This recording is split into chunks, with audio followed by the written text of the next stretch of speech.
O apagão logístico motivado pela falta de caminhoneiros está mais perto do que nunca.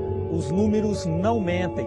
Uma pesquisa recente revelou que o Brasil perdeu 1.200.000 caminhoneiros nos últimos 10 anos.